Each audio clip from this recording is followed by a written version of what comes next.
Welcome to Livingston, our podcast where we invite local businesses, people, and organizations to talk about what they are giving to our community. As real estate professionals with the Putella Group, we bring valuable insight into the local market and community every week. Thanks for listening, and welcome to Livingston. Hello, and welcome everybody to another episode of the Welcome to Livingston podcast. My name is Don Putella. And I'm Angela Putella, and we're with the Putella Group Real Estate Professionals. And our podcast, Welcome to Livingston, is powered by Lake Michigan Credit Union and Jim Piquette, who is an outstanding lender. He is an outstanding lender. I just love working with him, and I'm so thankful for him to be sponsoring this for us. So that is great. I am really excited about today's episode. It is just the two of us today. Yeah. So we do not have a local business or cause in. Yeah, most of the time we have local businesses that we build up and feature and shine highlights to, as well as a lot of the local causes and nonprofits and so forth and events of the county. But once in a while, we fall back on that real estate side of things. Well, that is what we do in our professional life all day, every day, right? Yeah. We are full-time realtors. We own our own brokerage, the Putella Group. So it's something that we are very passionate about and we really enjoy doing. So you came up with a great idea for today's episode. So I'm going to kind of let you launch it off a little bit here. Okay, well, we were thinking a lot about buyers, especially this time of year. People start thinking about next year, thinking about wanting to be a home buyer. Sometimes they aren't sure exactly where to start. Some of them are first-time home buyers, but not necessarily all of them. Everybody has a very unique path in how they get to where they end up wanting to go. And so we wanted to kind of shine a light to that. And some of those things that a new buyer might be wanting to think about, as they're getting their head wrapped around what type of home it is that they want to own. Well, exactly. I mean, we sit down with a lot of our buyers and do a buyer consultation. And whether you're a first-time home buyer or you've done this before, just getting a scope, getting an idea of this is what I'm looking for, and asking those important questions that maybe the buyer hasn't thought about these aspects before, because it really tends to hone down what you're looking for. But sometimes it opens up things of it's not what I'm looking for, it's what I'm not looking for. Very true. That sometimes it's harder to identify what it is you really want, but sometimes it can be easier to identify those things that you don't want. Well, yeah, and especially, the difference between a first-time home buyer and one that's moving out of a house, a lot of times when you're moving from one house to another house, there's a reason why you're moving, right? Yes. So it's like, I don't have this and I need it, or I've been dealing with this for the last X number of years and I will not deal with it any longer. Right, exactly. And for us as realtors, until we kind of get to the root of that, then we're not able to help you as much as we want. Like, we want to help you in the best possible way, and part of that is just getting to know you and your needs and your viewpoint on these things. Exactly. So I'm going to grill you and tell me what the difference is on things. I am looking forward to this. All right. Sewer versus septic. Okay, so to start off, I usually am the one that takes the buyers out. So I do a ton of the showings, dealing with buyers, going through inspections. So I have a really good base knowledge of these things. Yep. I also have a little bit of a construction background, so it gives me an idea of these things. But when you talk about sewer versus septic, this is a conversation we have to have with our clients early on. If I sit down with a client and I say, what do you think about septic systems? And they say, what's a septic system? Well, that tells me a whole bunch of what I need to know already. Some people are familiar with them, some people aren't. Right. So the idea is if you have a sewer, when you flush a toilet, when you put things down the sink, it's going through the sewer pipe, it's going into a sewage system where it goes into the city sewage system and it's not your responsibility anymore. Right. Once it gets past your sidewalk and it gets out there, you're connected to a professional system, right? If you're on a septic system, you have a septic field in your yard that is percolating the waste, where you have all of your shit, everything that goes through the house goes into a tank that's in your yard that you have to get pumped every 2-3 years. And then it percolates out of that and goes out into a field. and goes through the rock and through the sand to go back into the soil. So you have to be careful about what you put into your system, right? Definitely. Most houses that have a septic field don't have a garbage disposal. Right. Because basically the rule of thumb is if it doesn't go through you, it doesn't go in the system. So there's no taking your leftovers and putting them in the sink and just hitting the garbage disposal and away it goes, right? Because that can ruin your field. Yes, and fields are very expensive to have to replace. Right. But the flip side of that is if you're on a septic field, you don't have a sewer bill. Right. Right. So asking that question a lot of times brings up some ideas of what kind of lifestyle do you have? Are you okay with the field? Are you going to be able to maintain it? What do you know about it? What do you not know about it? And knowing where the field is important, because if you plan to be four-wheeling in your backyard or something, you cannot drive over the septic Right. I field. mean, well, you can put a four-wheeler over it or your dirt bike, right? Yeah. But you can't put a shed on it. You can't build a pole barn there. You can't drive your vehicles across it. You can't park your boat there. You can't park your RV there. Yeah. So it's important to know the location of it and what you're going to be doing with the backyard. I'm talking to someone, they're like, hey, I really want to put a pool in. Well, then you really don't want a septic field, or if we do have one, we want to know exactly where it is, because this could affect your long-term use of the property for what it is you want to do to the property. Right. And there's nothing wrong with the septic system. Septic systems are great. You just have to maintain them. And if you're in a rural area, odds are you're going to be on one. You can't you can't have a 20-acre farm and then get hooked up to sewer. It usually doesn't happen. That's rare. Yeah. Yeah. So it's interesting, and that's why having these conversations is so important. Right. So definitely let your realtor know what you envision using the new home. Exactly. For, so forth. So now what about gas versus propane? Okay, same idea kind of as your sewer versus septic, and the fact of being in the city and being a little bit more rural.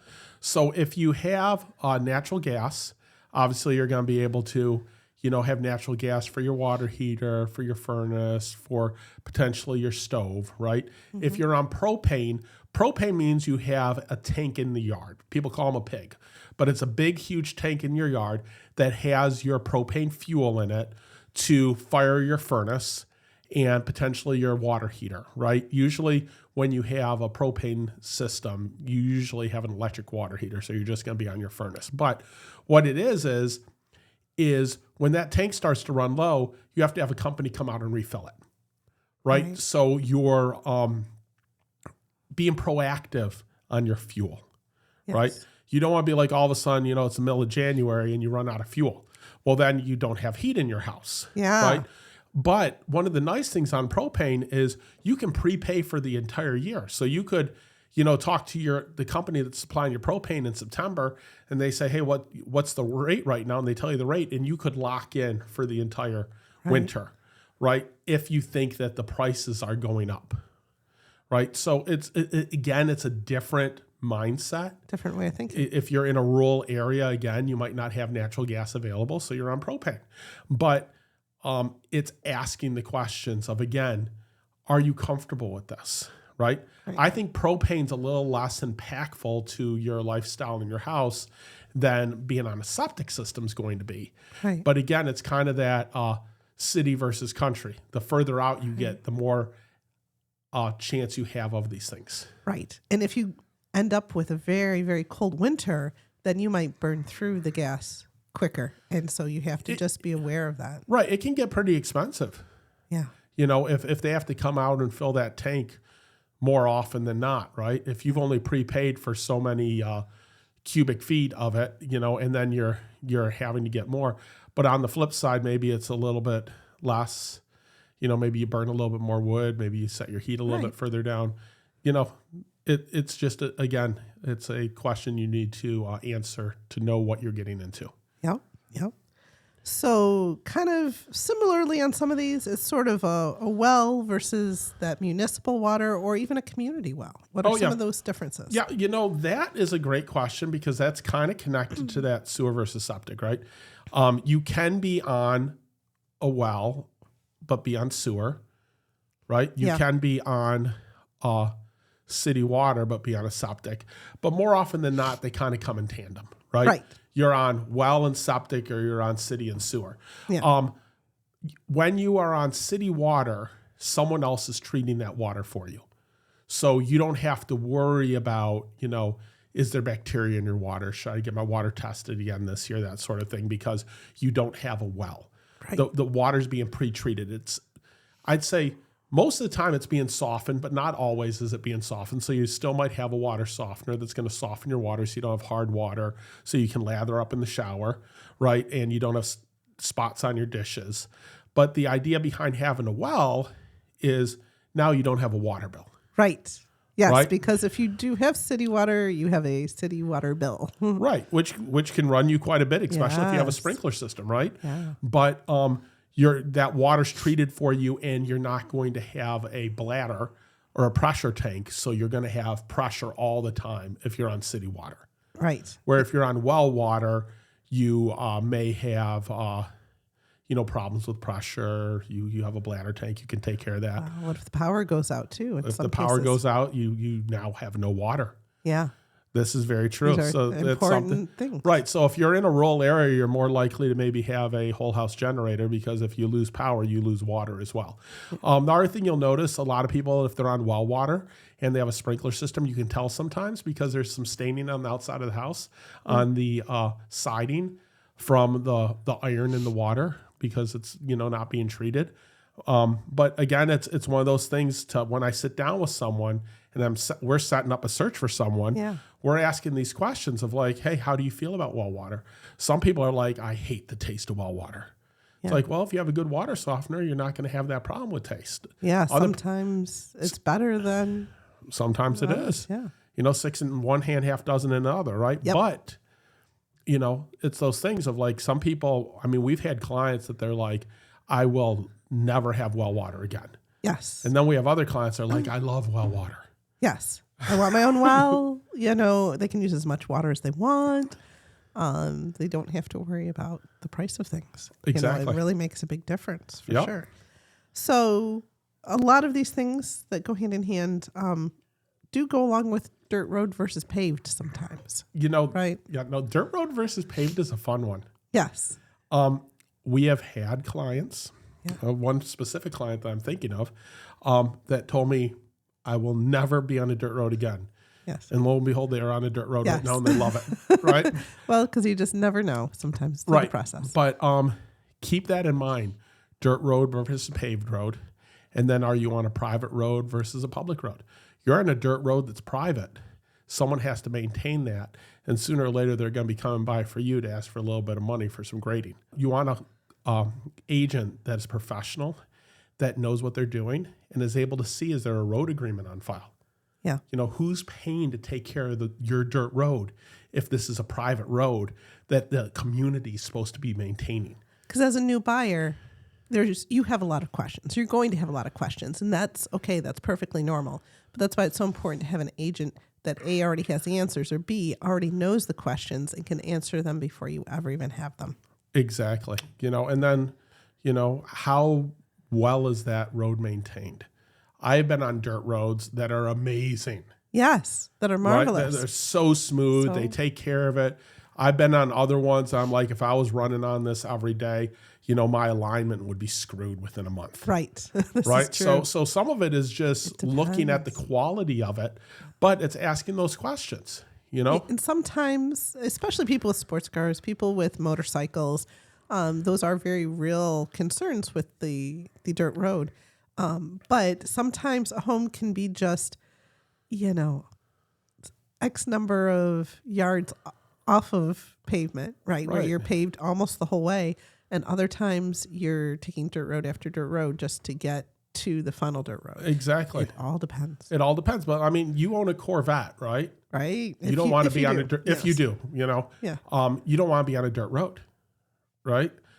It can damage the vehicle. Yeah. So you keep those things in mind. But again, you may only be 2-3 houses off of it and the house is perfect. And it's just one of those things to look at. And some people are like, you know what? I like the dirt road because, if I'm on this paved road in the subdivision, sooner or later they're going to have to repave it. And now I'm going to have an assessment. Yeah. That's true too. So there's things to look into. Because even if something's paved, you go in for your showing. And if the road is in terrible condition, that's something to be aware of.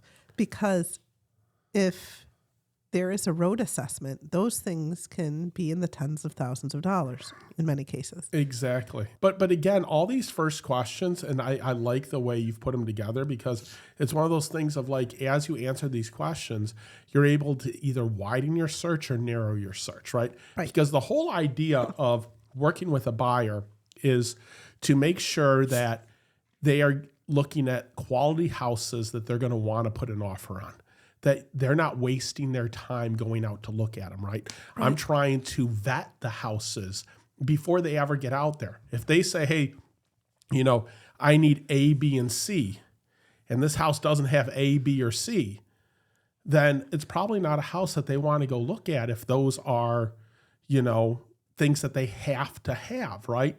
So, and I've had clients that go out to houses that don't have those things and end up wanting that one. But more often than not, it's all about having a focus search. Right. And being able to focus it in the right direction for you. But it's a process. So that's why sometimes keeping an open mind is important too. Right. Yep. And I see your next one on your list. Your next one on the list is one of those ones that is either a yes or a no. Well, sure. And then I'm going to go someplace else with that. So, okay. But actually go ahead.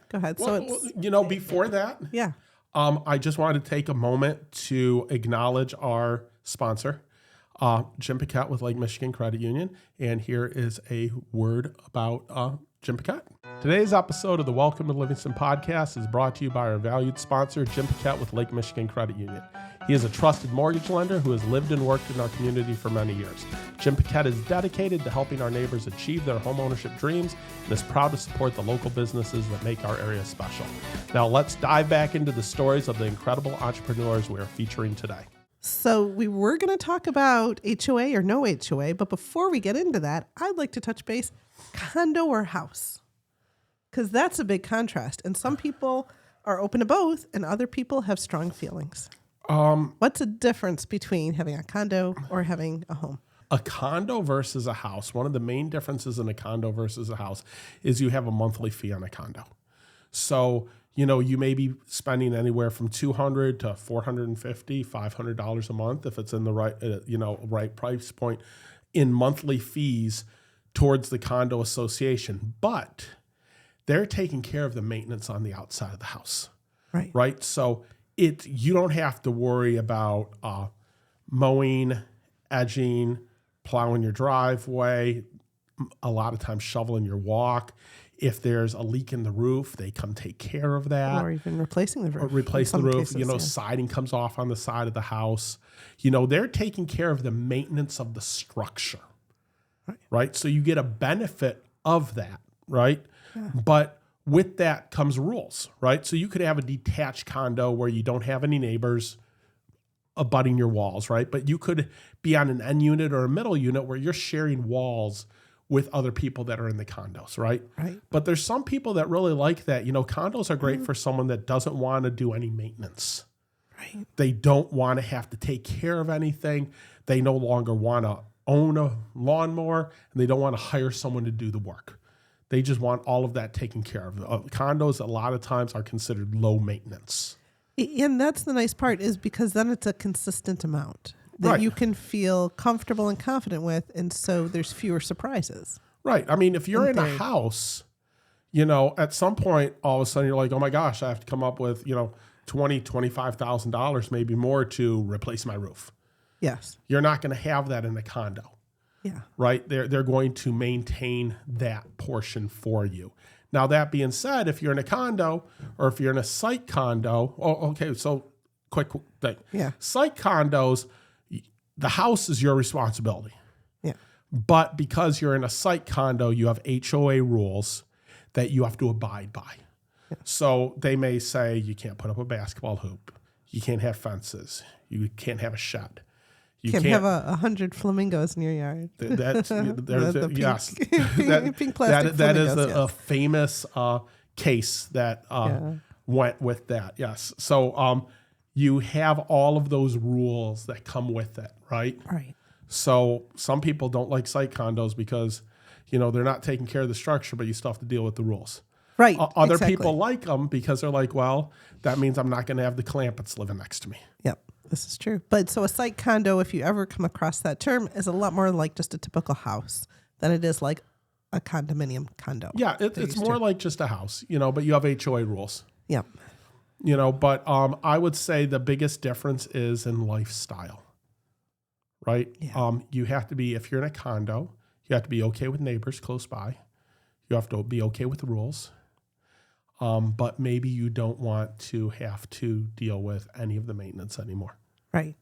Right? Someone that travels a lot, that's not around on the weekends, that doesn't have time to take care of anything. Yep. Some people that are snowbirds that maybe live someplace else during other times of the year. You're transitioning out of a big house. You're getting up in years, so you don't want to have to do all of that anymore. Condos are great options for people. Yeah.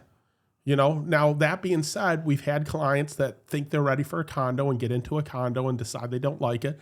I would say it's one of those things you will not know whether it's for you till you do it. Right.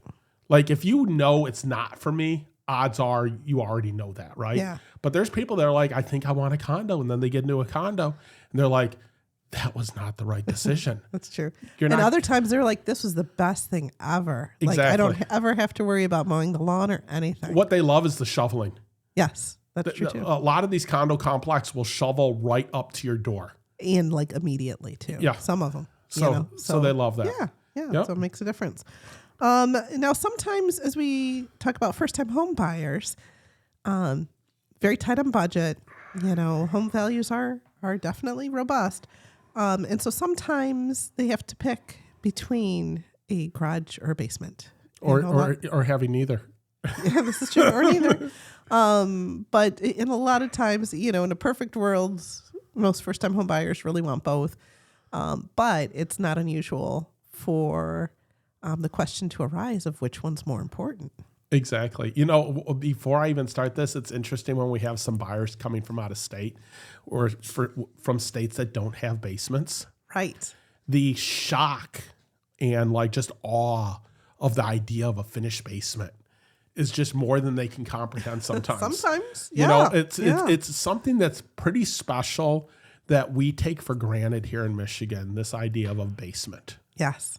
Right? But there's a lot of areas in the country that don't have that. They don't have basements. If your water table's too high, the weather, earthquakes, that sort of thing, you may not have basements, right? They're very rare in places like Florida. Right. You don't have them. That's true. So we should feel lucky. We should feel lucky. So, the idea is when you're going out to look at a house and you have a budget, a lot of times you have to make choices. You have to make choices over what's important to you, right? Because you're paying for having that basement. The basement increases the value of your home. Right. And if it's a finished basement, it could increase it quite a bit, right? But it's extra living space, or for a lot of people, extra storage. Mm-hmm. Right? So looking at that, and then a garage, me and you, we were just talking about this last week, about the percent of people that have garages, but their car never goes in it. That's true.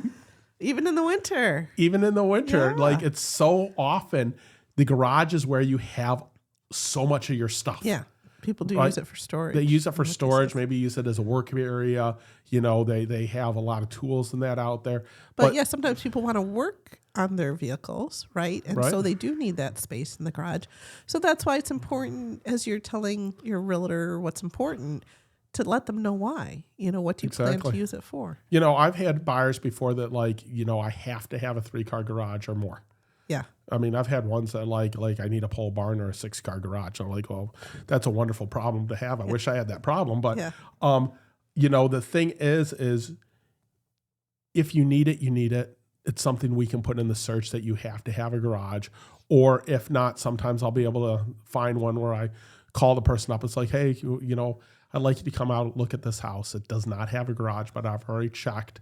Yeah. And there's a space for a garage. Yes. So we could add on the garage. Just this very year, that the house was perfect. It was everything they were looking for, except it didn't have a garage. But there's room for it. There's space for it. We made sure that they asked the questions they needed to ask in terms of later on down the road to be able to build it, because there's setbacks, there's certain requirements that whether the city or the township that you're in will factor into things. And in terms of due diligence, it's important to ask your questions through that purchase process. Right. And to all buyers out there, we'd love it if you worked with us. But what I would say is make sure that the agent that you're working with knows these things and is able to ask the right questions, right? You need to know what the setback requirements are, meaning how far from the property edge are you allowed to build a structure? If you're putting a pole barn in, what is the maximum size of pole barn you're able to put in? Because it varies based on township. It varies based on the size of your house over how big the pole barn is. Right. You have a small 1,000-foot house. You're not dropping a 10,000-foot pole barn on there. I'm sorry, they're not going to let you do it, right? Right. So it's Even important to ask these questions. Can you have chickens? Yes. We Right? get that question all the time. Are you able to have chickens? You have 4 horses and you want to move it into you're buying this new house and it looks like it has enough stalls, but lo and behold, you don't have enough acreage for that many horses, right? For the rules of that For township. the rules of that township. So that's why experience matters. And a lot of times maybe a friend or family member has gotten into real estate. You want to support them. And that's very admirable. But just it's important to understand how important having experience is in Right. Well, field. it's one of those things of I never want to receive the phone call from a former client calling up saying, you told me that this was okay, but Right. or We've never why, had that. or why didn't you tell me this? I don't wait for someone to ask me the question. Like if they're a person that has farm animals, we're checking and asking the questions beforehand. Right. Right? Because as the advocate for that buyer, it's our job to make sure that the I's are dotted, the T's are crossed, and all the questions have been answered. Right, because chickens are a big one right now. They are hot. Chickens are very popular. You would not believe the number of people that want to have chickens in their own eggs right now. Yes. You just can't do that everywhere. Right. Some areas it's no problem. Well, but there's areas that it's no problem that I've been very surprised that there's no problem. Yes, that's true. But then there's areas that it is an issue. Right. And it's really important to navigate these things. Right. Yep. So in terms of whoever you use, I do want to kind of dip into that for a hot minute too. As you're getting started as a new buyer, it's important to pick your realtor. If you just click on Zillow and you end up with whoever Zillow has come up with, which in some cases are great agents, but in some cases aren't. Those are people that have kind of bought that lead. They've bought your click. And that's how they've showed up for you. You really are better off picking the agent you want to use. Maybe it's someone you know. Maybe it's an agent you've used in the past. Maybe it's, in our case, it tends to be people that were recommended from, like our past clients recommend their family and friends. So having that personal recommendation is a lot more powerful than someone that you've just stumbled across, right? Maybe you met somebody at an open house and they were friendly, which is great, but are they going to be able to do a good job through the process? Right. It is perfectly okay to vet your potential agent. Yes. Right? If an agent, a realtor, gets offended or upset by the questions you're asking them, then that's a red flag. Yeah. I have no problem answering questions about my expertise. I have no problem answering questions of if I've done business in this area. Right. How many years have you been doing this? How many houses do you sell? Those are fine questions to ask. Sometimes, even as you look up online, Google somebody. Right. Honestly, see what pops up. Look at the reviews. Yeah. It's see how many houses are selling, see what areas they're selling in. It's interesting how many agents just decide they're a luxury realtor and they can just put that title on themselves and they've sold one house ever and apparently they're a luxury realtor now. Right. But things like that, don't necessarily take things at face value. Definitely make sure that you pick who you want to represent you because it is a very complicated process. It can be stressful at some times, and the more knowledge your agent has, the more smoothly it's likely to go. Right. And there are a ton of great realtors out there. Yes. There are also a ton of realtors that aren't that great or haven't done a lot of business, but there are. Everybody's different. There's Everyone's somebody different. for everybody, right? Yeah, no, there. Like, what I'm saying is, there's amazing realtors out there. While I'd love someone to use me, I've had people before say, "Hey, this is the person I'm using." I'm like, "Oh my god, Yeah. they're going to great take agent, such good care of you." My goal is for everybody to have an agent that they're happy with, they're excited about, that they have someone that is knowledgeable and will be able to work hard for them. That's ultimately what everybody deserves. 100%. So as long as you have that, that's huge. So I see that we are having a great conversation here, but I'm looking at the clock and I'm looking at the list. I'd like to rapid fire some of these. Okay. Next one on there, you had fixer upper versus turnkey. What I would say to anyone out there is think about how you can fix things, right? How handy are you? Yeah, your level of being able to do things around the house. Your level of comfort. Yes. Right? If you've done a renovation before and you had to pull your hair out and you hated going through it and it was not fun for you, odds are you don't want a fixer-upper, right? If you're a very handy person that you're excited about the process, maybe that's for you, right? There's a different level to that, right? And then looking at how much resources you have at hand. Yeah. If you have the money to hire it out and do the renovations, that's one answer versus I need to do it myself and I don't even own the tools yet. Yes, right? yes. So you need to look at, I've had people that you can get into a project and all of a sudden realize it's so much more expensive than you think it is. And when you look at how much it costs to renovate a bathroom, right? Yeah. They don't put into that online if you don't own the tools yet. Right? So you need to keep those things in mind. So just know fixer-upper versus turnkey. Yeah, the turnkey house that's move-in ready is going to cost a little bit more, but you're not going to have to do that work, right? Right. The fixer-upper, you get to personalize it the way you want, but it's going to take time and money. And you have to, and work. And you have to look at, hey, it's not going to be where I want it to be for 6 to 9 months. Am I okay with that? Yeah. Yeah. Right? So looking at that is really good. City lot versus acreage, it goes into the other thing. It's personal preference, but so often I have people that say, I want to be on 10 acres. What they're really saying is, I don't want to see my neighbors. Yes. Right? I can sometimes find a half-acre house that you don't see your neighbors. So you need to ask yourself, am I looking for acreage to be able to hunt on and do things on and walk through and work? Or do I want privacy? Because those are really two separate entities. Yes, it's important to be clear on that. Same thing for in town versus in the country. How far do you want to drive to work? Right? Yeah. And sometimes... Or drive for gas. Mm-hmm. But sometimes you can be further out, but you're right near an entrance exit to the freeway, and you could be 20 miles from work and get there faster than the person that's 3 miles from work, but they're driving bumper to bumper to bumper to bumper. Right. Exactly. Right. So looking at the difference of, again, this is lifestyle. What do you want out of the house? Yeah. Right. The gas thing. We've gotten people a house before. I remember a few years ago we got someone and they love the house that they're in, but had a conversation with them. A few months later, they're like, no one will deliver to me. Yeah. It's like, okay. That's true. In terms of like DoorDash, right? Right. Yeah. Yeah. Yeah. So they love being out there, but boy, oh boy, or even internet for that matter, by the way. Internet's a big deal. Because if you work from home and you found the perfect place with 10 acres, you need to ask the question to make sure that you're going to be able to have internet service. Right. Because what kind of internet service? Yeah. Is it going to be able to work for you? Ranch versus colonial. This is an interesting one. There are so many young people right now that want a ranch because their parents are in colonials and they see the problems their parents are having in the colonials. So they think, I'm going to get ahead of the curve and I'm going to buy a ranch now. Yeah. And it's making the ranches so popular and so hard to get for people because it's what everybody wants. Right. Colonials are great.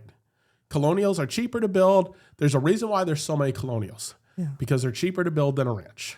Yeah. A colonial is great. It's all about floor plan. It's all about the flow of the house and looking at your own health and your needs. Right. but also in terms of separation and kids and things like that. Those are factors. Yep, but a ranch does have, if you have a 2,000 square foot ranch, it means you have a 2,000 square foot basement. Yes, so you get a much bigger basement on a ranch. There's some bang for your buck there, right? Which is very nice. Waterfront versus water access versus no water. If you want to be on the water, that is amazing and it's great, if you're going to use the lake and everything. But the prices skyrocket on waterfront, even for something in poor condition. Yeah, sometimes all you really want is water access. Yeah. Sometimes you're like, listen, I don't need to see the water, but I need to know that I can put my boat into the water. Right? So there's a difference there. It's asking the right questions. It's like, okay, I love the ones where it's water view. Then you get out there and you're like, well, it's one window and you got to lean to the right a little bit. But, it's, again, it's personal preference, but you're paying for waterfront. If you are looking at waterfront, have a conversation of what you're going to do in the lake to make sure that the lake is available to do what you would want to do. There's nothing worse than like, I love this house. I can't wait to get my speedboat in. You're like, hey, this is a no-wake lake. Yeah. Exactly. A lot of questions. There's a lot that goes into all of this for sure. Exactly. And even in terms of for Howell, there is access to Thompson Lake. Right. So depending on where you live within there, you can get access to that. Right. So and it's Michigan. You're never far from a lake. Yes. Yeah. There's a lot around. All of those down in Pinckney and so forth. And but you really need to know how to access it if it's even possible. But location. What does that mean to you? That is the most important question that you can ask somebody. Yeah. Where is it you want to live? Is it within 25 miles of your work? But location is you're paying for the location of your house. You're paying for the taxes there. So sometimes if you're in the city of Brighton versus Brighton Township, your taxes are going to go down in Brighton Township. They're more expensive in the city because you're paying for more services, right? So the location matters.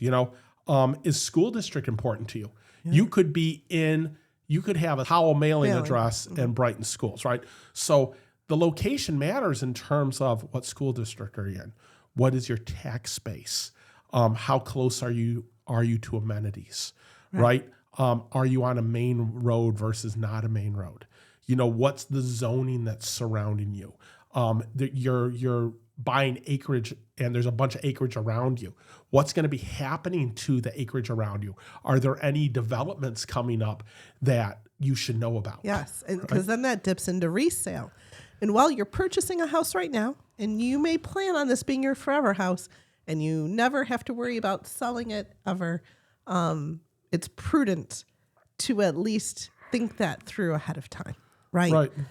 Because at some point or another, the house may be sold and is there going to be an issue on resale? Right. Those are important things to think of. As simple as if something's on a main road. Another thing is, like you said, with developments and so forth. There's so many things that can affect resale. And the good news is that your realtor should be able to advise you. Right. They might not be able to tell you, 2 years after you're in a house, a development may come up right behind you or right next to you that the realtor or you had no idea was happening, right? Out of your control. They don't have a crystal ball. Yeah. But they are able to say, well, this is what I know is happening today.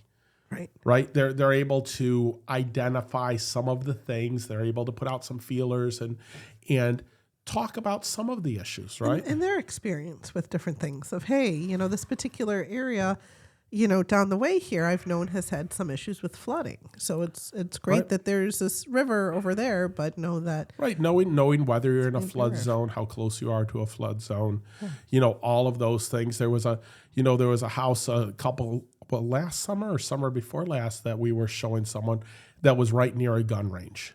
Yes. And the first day we went to look at it was a day that the gun range wasn't being used all that much. And then came back for a second showing and they were shooting actively at the gun range. And they were like, okay, this is why I don't want this house now. Yeah, it was so much louder. Like a little here, a little there wasn't bad. But then once it was on full tilt, it affected. Pay attention to the neighbors. Realize that if you're looking at a house in the winter, you're not going to be able to see through as much in the summer because right now there's no leaves on the trees and you can see through farther. Have an idea of, hey, these are going to fill in. They're going to give me some coverage. I tell people all the time, arborvitaes grow really quickly. You can put some arborvitaes up. So, but it's being proactive and it's asking the right questions. I think the relationship between a buyer and their realtor needs to be one where a lot of questions are being asked and answered. Yes. And the realtor's job is to answer questions that aren't being asked. Yeah, absolutely. It's important to help you as a buyer navigate that process and for you to feel as comfortable as possible and to alleviate any stress that you're having. Right. And that's not even getting into the inspection and everything that comes up with all of that. There's a lot. A lot of these are just like identifying what is it, what are your wants and your needs and your must-haves. Yes. Right? And like-to-haves. And like-to-haves. Are there any deal breakers? Right? Everyone has something that they're like, I do not want that in my next house. And everybody's different. I've had people, I can't have my house turned a certain direction. That is, I know we're running over here, but that is a really big one. For people that have been in an east-west facing house or west-east, where if you are sitting out in your backyard and you are baking every night when you try to have a barbecue and you're like, I need to have the marigold awning, I need to have these umbrellas and everything because it gets so hot. Yeah. The next house they buy, so often I have people like, my backyard needs to be facing east. I need to be in the shade in the evening. I'm not going to deal with this again. Yeah. Right? Everyone's different because other people are like, no, I love the sun. I want to be in the sun as much as possible. Yes, I need a lot of natural light in my house. Right. Because I had someone that liked that, but then the house they were really thinking about was just really dark. And so it was a matter of, really thinking that through because how happy are you going to be if you love natural light and there really isn't any? Well, yeah. No, if you're a person that has a lot of plants in your house. Yes. You want natural light, right? Yeah. So there's a lot of thoughts that go into it. And it's a process. So have fun with the process. Have fun really thinking through and know that there's a right house out there for you, that whether it checks all your boxes or it checks boxes that you didn't even know you had, you'll be able to find it. And the other thing is the house that you find that you like might be your dream home, but it might not be your dream home, but can it be turned into your dream home? Yes, that's fair. We're here to help you get to where you want to go and help you determine where that is. Right. And envision what that future looks like for you. Yeah. And of course, having a good lender is always very important, and getting pre-approved very quickly, very early is definitely helpful. Yeah, no, the relationship between you, your lender, and your agent is very important. And having an idea of what you can afford, what programs are out there for you, and having a lender that can walk you through that process. Because again, we never want our clients to be surprised. Right. The more information you can get as a buyer or seller, the better equipped you are to walk through the process. Absolutely. Yep. So we are here as always, and Jim Paquette is an outstanding lender. So as you look for one of those, that's someone that's worth talking to. Yeah. Yeah, and you know what? Check out our website, welcome-to-livingston.com. We got some great information on there. You can sign up for our newsletters. You can search for homes on there. So it is a great site to go to just learn a little bit more about ourselves. Always check out our Facebook page. Check out some of our other episodes. And we interview businesses all the time. So please check out the other episodes about all the businesses in Livingston County and the causes and some of the festivals. It's just a great resource. Yeah, like and subscribe. Spotify, Apple Podcast, YouTube, you name it. Yep. Well, thank you guys so much for listening today. We really appreciate you coming in and listening. And welcome to Livingston.